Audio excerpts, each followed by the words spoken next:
हैं आप सब? Good evening. चलिए, आप आज ओपीडी की थी आप लोगों ने? क्या समझा, क्या देखा?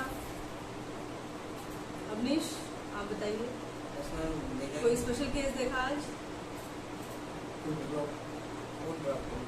फूड ड्रॉप का केस देखा। एक फूड ड्रॉप का केस आया था हम लोगों के पास। 10 दिन पहले एक महिला आई थी हमारे पास में, और करीबन 10 साल पहले उसको अर्टिकेरिया स्टार्ट हुआ। फिर अर्टिकेरिया का ट्रीटमेंट लिया उसने, एक हफ्ते बाद उसको फीवर आया, और फीवर के बाद धीरे धीरे उसको पैरालाइज हो गया, होल बॉडी पैरालाइज हो गया। तो उसका ट्रीटमेंट वगैरह हुआ, और धीरे धीरे उसकी पूरी बॉडी रिकवरी हो गई। लेकिन होल बॉडी रिकवरी हो गई, लेकिन फुट ड्रॉप उसका रिकवरी नहीं हुआ। तो 10 साल से उसको फुट ड्रॉप की प्रॉब्लम है। फुट ड्रॉप की वजह से वो प्रॉपर चल नहीं पाती। 10 मिनट चलने के बाद उसके पैरों में वीकनेस आ जाती है, वो बैठ जाती है। उसकी बॉडी में, उसकी फिंगर्स में कोई खास मूवमेंट नहीं है। तो हम लोगों ने मेडिसिन सेलेक्ट की उसकी, जिंकम मेटालिकम ट्रांसमिट किया दवाई को, और 10 दिन के रिजल्ट में उसकी फिंगर्स का, टोज का काफ़ी अच्छा मूवमेंट दिखाई दिया 10 डेज में। और पेशेंट ने बोला कि अब तो फुट भी मूवमेंट स्टार्ट हुआ है आफ्टर 10 डेज। और पेशेंट ने एक स्टेटमेंट बोला कि पहले ताकत नहीं महसूस होती थी पैरों में, अब ये ताकत महसूस होने लगी है। वो अपने फुट को, ये टोज भी मूवमेंट कर रही है, और राउंड भी मूवमेंट होने लगा है उसका। मेडिसिन का नाम जिंकम मेटालिकम। अब जितनी भी फुट ड्रॉप की मेडिसिन, जितने भी फुट ड्रॉप के रोगी आ जाएंगे तो हम क्या दे देंगे? क्या मेडिसिन दे देंगे? हाँ, सबको जिंकम मेटालिकम नहीं। तो होम्योपैथी यहीं से डिफरेंट हो जाती है कि हमको फुट ड्रॉप के आधार पे पेशेंट को नहीं देखना है, हमको व्यक्ति के आधार पे पेशेंट को देखना है। व्यक्ति के आधार पर पेशेंट कैसे देखा जाएगा? उसके फिजिकल, मेंटल, इमोशनल कंप्लेंट्स को, टोटलिटी ऑफ सिम्टम। जब टोटलिटी ऑफ सिम्टम हम निकालते हैं, इंडिविजुअलाइजेशन करते हैं, तब होम्योपैथिक रेमेडी का सिलेक्शन होता है। तो होम्योपैथी का बेसिक सिद्धांत क्या है? सबसे स्टार्टिंग पॉइंट सिमिलिया सिमिलिबस। एग्जैक्ट पिक्चर जो पेशेंट दे रहा है, ठीक वही सिम्टम्स हमारे जो रेमेडी प्रोड्यूस कर रही है वो एग्जैक्टली फिट है। वो एग्जैक्टली फिट है, तब वो मेडिसिन काम करेगी। मेडिसिन तब भी काम करेगी अगर एग्जैक्टली फिट नहीं है, लेकिन वो मेडिसिन का काम रॉन्ग डायरेक्शन में हो जाएगा। तो हमको सिमिलिमम मेडिसिन निकालनी है, सिमिलिमम मेडिसिन निकालनी है, ना कि सिमिलर। हमको इस बात पे ध्यान देना है कि रेमेडी कहीं हमारी सिमिलर तो नहीं है, हमें सिमिलिमम पे गौर करना है। और सिमिलिमम की जानकारी के लिए, सिमिलिमम पहचानने के लिए आपको मैटरिया मेडिका का बहुत बढ़िया नॉलेज होना चाहिए, और साथ में व्यक्तित्व का भी नॉलेज अच्छा होना चाहिए। तो आज हम स्टार्ट करते हैं लॉ ऑफ सिमिलर, है ना? तो what is the law of similar? क्या है law of similar? Law of similar means सिमिलिया सिमिलिबस प्रोड्यूस, जो ठीक वही सिम्टम प्रोड्यूस करे जिसके अंदर में क्यूरेटिव प्रॉपर्टी हो, उसी तरीके के सिम्टम, जो मेडिसिनल प्रॉपर्टी है, जिसमें क्यूरेटिव प्रॉपर्टी है, उसी तरीके के सिम्टम्स को प्रोड्यूस करने की जिस मेडिसिन में, वही उसकी अप्रोप्रिएट फिट होगी सिम्टम में, वही उसको क्योर कर पाएगा, है ना? तो उसको हम बोलते हैं any substance which can produce the totality of symptom in healthy human being can cure the totality of symptom in a sick human being. जिस मेडिसिन के अंदर, जिस मेडिसिनल प्रॉपर्टी के अंदर ठीक वही सिम्टम्स को प्रोड्यूस करने की क्षमता है जो उस व्यक्ति में है, वो सिम्टम्स, वही हमारी सिमिलिमम मेडिसिन होगी, वही क्योर करने की क्षमता रखती होगी। तो किसी ऑर्गेनिज्म में सिम्टम्स कैसे डेवलप होते हैं? अभी हमने बताया, आपको पहले हम बता चुके हैं कि सिम्टम्स कैसे प्रोड्यूस होते हैं। किसी हेल्दी ह्यूमन बीइंग में कोई सिम्टम प्रोड्यूस होगा? नहीं होगा। तो सिम्टम्स कैसे प्रोड्यूस होंगे? जब वो सिक हो। तो सिक क्या? सिम्टम्स प्रोड्यूस होने के डिफेंस मैकेनिज्म, हमारी बॉडी की डिफेंस मैकेनिज्म एक्टिव होती है और सिम्टम्स प्रोड्यूस होते हैं। तो हम उन सारे सिम्टम्स को कलेक्ट करेंगे और उन कलेक्ट करने के बाद बहुत सारे प्रोसीजर हैं, collection of symptom, then evaluation, then repertorisation, फिर हमें एक मेडिसिन निकालनी है जो एप्रोप्रिएट फिट बैठती है, वो हमारी सिमिलम मेडिसिन कहलाती है। जब भी हम कोई सिमिलम मेडिसिन किसी भी व्यक्ति को देते हैं तो क्या रिएक्शन होता है? किसी भी रेमेडी को ह्यूमन बीइंग को देने के बाद कुछ रिएक्शन होता है कि नहीं? कुछ रिएक्शन होता है। क्या रिएक्शन होता है? कुछ एग्रीवेशन होता है। वो एग्रीवेशन किसी भी टाइप के हो सकते हैं। सबसे पहला क्योर करने के लिए होम्योपैथिक एग्रीवेशन होना बहुत जरूरी है। अगर किसी पेशेंट को हमने मेडिसिन दी और होम्योपैथिक एग्रीवेशन नहीं हुआ तो वो क्या क्योर होगा?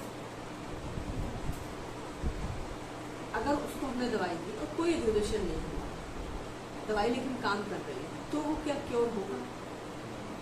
क्यों? क्या होगा? क्या होगा? क्योर होगा? क्योर तभी होगा जैसे कोई घर पे किसी पहलवान ने कब्जा कर लिया है हमारे मकान में, और कोई हमने एक और पहलवान हायर किया कि उस पहलवान को भगाइए। तो उस पहलवान को भगाने के लिए अपने घर से दुबला पतला कमजोर पहलवान चाहिए, या उतना ही ताकत का पहलवान चाहिए, या उससे ज्यादा पावरफुल पहलवान चाहिए, उससे ज्यादा पावरफुल पहलवान चाहिए, तभी तो उसको भगा पाएगा। अगर वो सिमिलर ताकत का होगा तो दोनों फाइट करेंगे, कोई एक जीतेगा कोई एक हारेगा, कौन जीतेगा कौन हारेगा, लेकिन वो घर से नहीं भागेगा। वो भागेगा तभी जब हम एक मजबूत ताकतवर पहलवान लेकर आए, तभी हम उसको अपने घर से भगा पाएंगे जो उसने कब्जा किया। तो ऐसे ही हमारे शरीर में जिस बीमारी ने कब्जा किया है, जो सिम्टोमेटोलॉजी हमारे अंदर में आई है, हम वैसे ही सिम्टम्स को कलेक्ट करते एक सिमिलम बनाते हैं। लेकिन अगर हम उसके स्लाइट हायर डोज नहीं होगा, स्लाइट एग्रीवेशन नहीं होगा, तो बीमारी पैलिएट करेगी, ठीक ही नहीं होगी, है ना। तो उसको इरेडिकेट करने के लिए, उसको क्योर करने के लिए होम्योपैथिक एग्रीवेशन सबसे ज्यादा जरूरी है। अगर होम्योपैथिक एग्रीवेशन नहीं होता है तो पेशेंट क्योर नहीं करेगा। हर एक डोज के बाद क्या होम्योपैथिक एग्रीवेशन होना चाहिए? हर एक डोज के बाद क्या होम्योपैथिक एग्रीवेशन होना चाहिए? होना चाहिए या नहीं होना चाहिए? होना चाहिए कि नहीं होना चाहिए? होना ही चाहिए। हमने जो भी डोज दी, फर्स्ट डोज दी तो एग्रीवेशन हुआ, फिर जब सेकेंड डोज हम देंगे तो भी एग्रीवेशन होगा। हर होम्योपैथिक डोज के बाद एग्रीवेशन मस्ट है। अब एग्रीवेशन भी कई तरीके के होते हैं। अब हम कैसे पहचानेंगे कि ये होम्योपैथिक एग्रीवेशन है या कुछ और है? ये बहुत इंपॉर्टेंट है, ये हमारी डेली की प्रैक्टिस में काम आता है। जब हमने कोई किसी को मेडिसिन दी, जैसे हमने फुट ड्रॉप का ही केस डिस्कस कर, अर्जेंटम नहीं, हमने जिंकम मेटेरियल उसको दवाई दी, और यहाँ से जाने के बाद उसको थोड़े थोड़े दाने से आए, ठीक है। उसने फोन किया कि दाने आए हैं, तो उसको पेशेंट को समझाया। हम पेशेंट को अगर हर बार समझा के रखेंगे कि ऐसा ऐसा होगा तो पेशेंट वरीड नहीं होगा, पेशेंट उसको झेलने के लिए तैयार है। फिर अभी सेकेंड टाइम दिखाने आई, उसका मूवमेंट थोड़ा, उसके बाद जब वो गई उसको फीवर आया, उसको जुकाम हुआ, उसको दाने और बढ़े, तो एक गुड साइन और बैड साइन।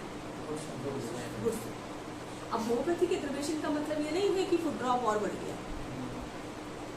होम्योपैथिक एग्रीवेशन को हम कैसे पहचानें? होम्योपैथिक एग्रीवेशन में patient mentally and emotionally well होना चाहिए। उसके फिजिकल कंप्लेंट कुछ भी बढ़े, लेकिन उसको फीलिंग बेटर होनी चाहिए। अगर उसकी फीलिंग बेटर नहीं है तो वो होम्योपैथिक एग्रीवेशन है या नहीं है। अगर उसकी फीलिंग बेटर नहीं है, अगर वो मेंटली या इमोशनली अच्छा महसूस नहीं कर रहा है, तो वो होम्योपैथिक एग्रीवेशन बिल्कुल भी नहीं है। अगर उसको मेंटली या इमोशनली एग्रीवेशन हुआ और उसको गुस्सा आया या चिड़चिड़ी हुई या उसको अच्छा नहीं लग रहा है या उसको घबराहट हो गई, घबराहट पहले कभी रही है तो घबराहट होना भी चाहिए, लेकिन फिर भी मेंटली और इमोशनली बेटर होना चाहिए।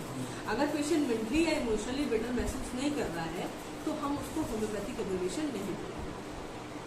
होम्योपैथिक एग्रीवेशन में mentally and emotionally patient well होना चाहिए।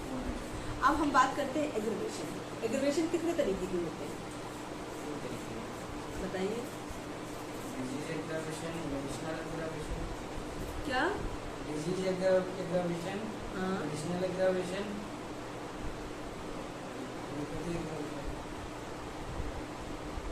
एक तो होम्योपैथिक एग्रावेशन हम सब जानते हैं, दूसरा मेडिसिनल एग्रावेशन जिसको हम लोग प्रूविंग भी कहते हैं। कई बार हम एलोपैथिक दवाइयाँ ले रहे हैं, हम उनको विड्रॉल करते हैं, उससे भी एग्रावेशन होता है, जहाँ पर हम एलोपैथिक विड्रॉवल एग्रावेशन कहते हैं। इसके अलावा कुछ एक्शंस क्यूरेटिव होते हैं, वहाँ पर भी एक एग्रावेशन होगा, है ना। तो हमारे 3 तरीके के एग्रावेशन हुए, 4 टाइप्स के एग्रावेशन हुए। एक होम्योपैथिक एग्रावेशन, एक मेडिसिनल एग्रावेशन, और जो हमारे एलोपैथी के विड्रॉवल वाले एग्रावेशन हुए, और एक ट्यूब। ये एग्रावेशन हमारे 4 तरीके के एग्रावेशन हुए, जिसमें होम्योपैथिक एग्रावेशन हमारे क्यूरेटिव एक्शन है। होम्योपैथिक एग्रावेशन हमारा क्यूरेटिव एक्शन है। अब जैसे होम्योपैथिक एग्रावेशन हुआ तो हमको क्या करना चाहिए? मेडिसिन की डोज को रिपीट करना चाहिए या वेट एंड वॉच करना चाहिए? अगर या हमें दूसरी दवाई के बारे में सोचना चाहिए? वेट एंड वॉच करना चाहिए। अब एग्रावेशन पे डिपेंड करता है कि हमें क्या करना चाहिए। हमेशा वेट एंड वॉच नहीं करना चाहिए। हमें डिपेंड करता है कि एग्रावेशन में हमें क्या करना चाहिए। एग्रावेशन भी एक्यूट के हिसाब से अलग होगा और क्रॉनिक के हिसाब से अलग होगा। जब एक्यूट डिजीज है और उसमें एग्रावेशन हो रहा है तो वो एग्रावेशन माइल्ड होना चाहिए या एग्रावेशन हल्का होना चाहिए या बहुत ज्यादा होना चाहिए। एक्यूट में हल्का होना चाहिए, क्योंकि एक्यूट में हमारा फीवर है, 103 डिग्री फीवर है। अगर हम उसमें भी एग्रावेशन मस्ट है। अगर आपको क्योर करना है तो एग्रावेशन मस्ट है, लेकिन स्लाइट एग्रावेशन होता है जो पेशेंट को पता नहीं चलता। अगर हम 103 फीवर है और हमने दवाई दे दी और फीवर बढ़ गया तो क्या हो गया? रेमेडी गलत है, मेडिसिन गलत है। लेकिन क्रॉनिक केसेस में एग्रावेशन कैसा होना चाहिए? बहुत स्ट्रांग होना चाहिए, सीवियर एग्रावेशन होना चाहिए। लेकिन वो एग्रावेशन हमेशा जो पहले एग्रावेशन हुआ है उसकी तुलना में बेटर ही होगा। पेशेंट उसकी तुलना में बेटर ही महसूस करेगा। अब आप कहिए कि एग्रावेशन हुआ, पहले स्किन डिजीज जितना भयानक रूप में थी, क्या उतनी ही भयानक रूप में आनी चाहिए या हल्के रूप में निकल जानी चाहिए?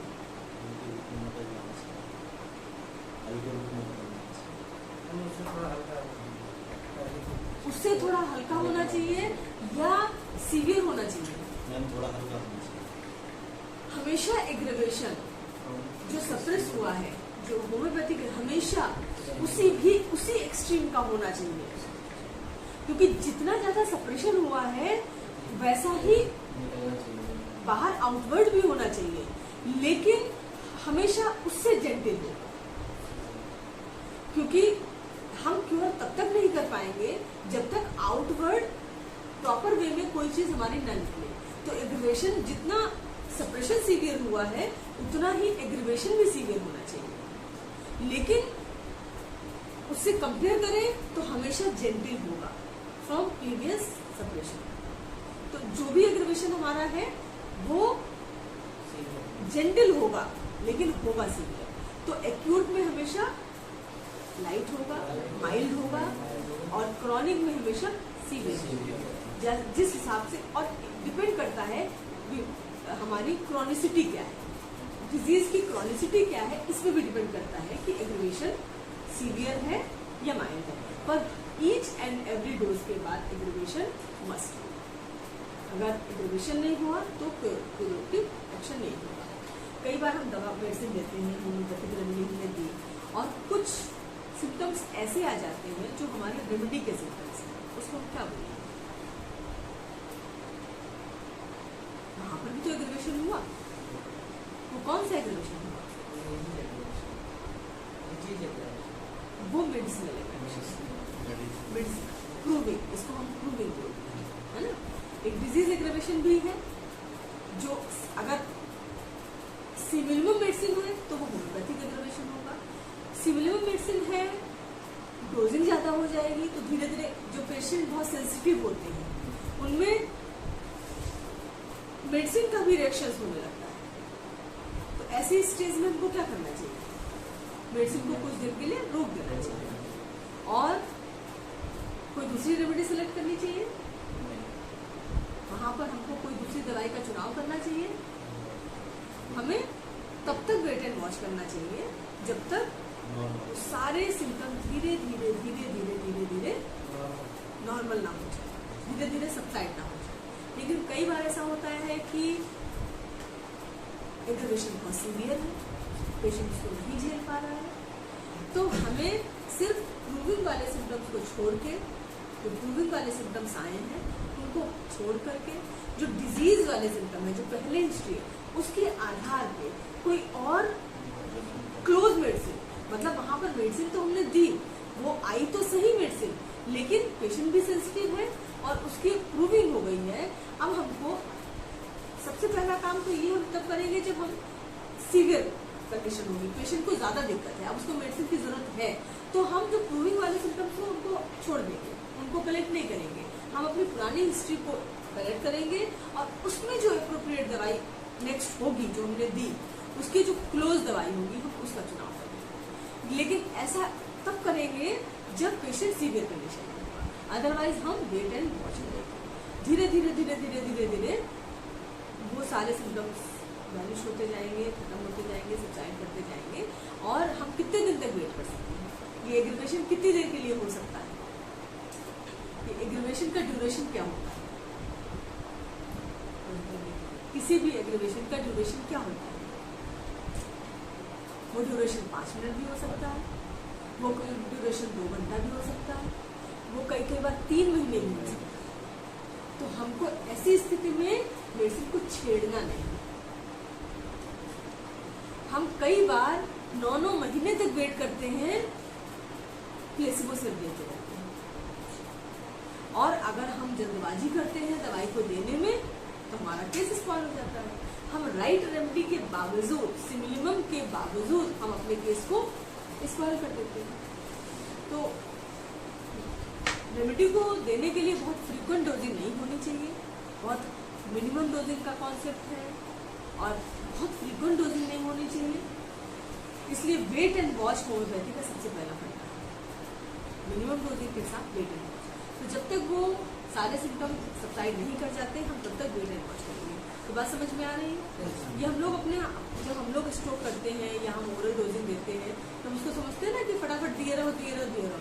अभी देखते हो गए तुरंत तो मेडिसिन नहीं दी जाती है, हमेशा सीटी कर दिया जाता है कि हाँ थोड़ा बहुत सिम्टम, कुछ मेजर कंप्लेन उसकी सबसाइड की हुई है या कुछ बड़ी हुई है तो उसको सबसाइड करा। कल एक केस हम लोगों ने देखा था, उसको कान में दिक्कत हो रही थी, फिर अचानक से उसको चक्कर आने शुरू हो गए और फिर उल्टियाँ शुरू हो गई। शाम को हम लोगों ने केस देखा था तो वहां पर सालिसिया दवाई दी गई थी। वहां कुछ मे बी समथिंग प्रूविंग। अगर वहां पर हम वेट एंड वॉच की स्थिति, पहले तो वेट एंड वॉच की स्थिति रखी, 1 घंटे में उसकी दिक्कत और बढ़ने लगी। अगर हम उसको यहाँ पर नेक्स्ट रेमेडी का चुनाव नहीं करेंगे तो पेशेंट हॉस्पिटलाइज हो जाएगा, है ना। ऐसी स्थिति उसको कई बार आती थी पहले कि जब भी चक्कर आते थे, उल्टी आती थी, उसको मिलियस डिजीज है और जैसे ही कान में प्रॉब्लम शुरू हो वैसे ही चक्कर स्टार्टेड देन आफ्टर मॉर्निंग और many times she admitted in hospital. Last evening I give to साइलेंसिया 0/1। हम लोग साइलेसिया की 1 डोज दिया, वो डोज दिया गया होगा 3 दिन पहले, स्टॉप किया गया। तो कल स्टार्ट हुआ उसको चक्कर और वॉमिटिंग, सीवियर था। तो हम लोग ट्रांसमिशन करते हैं, बाल से दवाई करते हैं, स्ट्रोक हुआ, उसे स्लाइट एग्रेवेशन डिटैच किया, उसको आराम नहीं मिला। अगर हम यहाँ पर तुरंत मेडिसिन का सिलेक्शन नहीं करेंगे क्योंकि सीवियर केस है, अगर वो स्लाइट एग्रेवेशन होता है या पेशेंट झेल सकता तो हम उसको सीटी करके वेट एंड वॉच करके इंतजार करें। चूंकि वो केस सीवियर था, फिर हमने वहाँ पर उस समय जो स्थिति हो रही थी उसमें 3-4 सिम्टम कलेक्ट किए। दवाई बेलाडोना आ रही थी, बेलाडोना में बाल लगाया, स्मिट की दवाई, और उसको आधे घंटे बाद उसने बोला कि अब वॉमिटिंग तो नहीं हो रही है पर उल्टी जैसा हो रहा है। इसका मतलब वो इंटेंसिटी, जो वर्टाइगो की इंटेंसिटी थी वो सबसाइड हुई, इसलिए उसकी वॉमिटिंग होती, लेकिन नॉजिया था। फिर 2 घंटे बाद उससे बात हुई तो न तो वॉमिटिंग था, ना वर्टाइगो था, ना नॉजिया था, सिर्फ एक कान में हेडेक। आज हम लोगों ने उससे बात की, आज पेशेंट का कॉल आया कि ईयर पेन भी रिलीफ। तो वहां पर सीवियर एग्रेवेशन हुआ है ना, सीवियर एग्रेवेशन हुआ। तो ऐसी स्टेज में हम मेडिसिन का सिलेक्शन, दोबारा रेमेडी का सिलेक्शन करेंगे। लेकिन मोस्ट ऑफ द केसेस जहां पर सीवियरिटी नहीं है, हमको कोई भी सेकेंड रेमेडी का चुनाव करने से पहले कई बार सोचना पड़ेगा। वेट एंड वॉच करेंगे तो धीरे धीरे उसके सिम्टम सबसाइड करते जाएंगे और हम उसको प्लेसिबो देते रहेंगे। अगर हम उसको जल्दबाजी करेंगे दवाई को चुनाव करने में, चलो नेक्स्ट रेमेडी हम चुनाव करें, हम अपने केस को स्पॉइल करें। एक बढ़िया सिलेक्शन है रेमेडी का, एक अप्रोप्रिएट रेमेडी आपने सेलेक्ट की और आप थोड़ी सी नासमझी और थोड़ी सी जल्दबाजी के चक्कर में क्या करते हैं, हम दूसरी रेमेडी दे करके उस केस को स्पॉइल करें, फिर वो केस अपने ही हाथों बिगड़ जाए, है ना। तो इसलिए किसी भी रेमेडी को सिलेक्शन करने के लिए कोई जल्दबाजी नहीं, उसकी डोजिंग के लिए भी कोई जल्दबाजी नहीं। अगर वो होम्योपैथिक एग्रेवेशन हुआ है तो भी वेट एंड वॉच करना है, प्रूविंग हुआ है तो इसका मतलब मेडिसिन क्लोज है, 100% अप्रोप्रिएट नहीं है, सिमिलर नहीं है, क्लोज है। अगर डिजीज एग्रेवेशन है, मेडिसिन रॉन्ग है ना। तो हमको किसी भी एग्रेवेशन के लिए वेट एंड वॉच करना है। तो आज हम लोगों ने क्या क्या पढ़ा, एक लॉ ऑफ सिमिलर, दूसरा होम्योपैथिक एग्रेवेशन, तीसरा हमने reaction after remedy, all type of aggravations. ये हमारा टॉपिक आज का कंप्लीट है। अब नेक्स्ट टॉपिक हम लोग आएंगे कि हम how to select similimum and difference between similar medicine and similimum medicine, हम इसको डिफरेंशिएट करेंगे।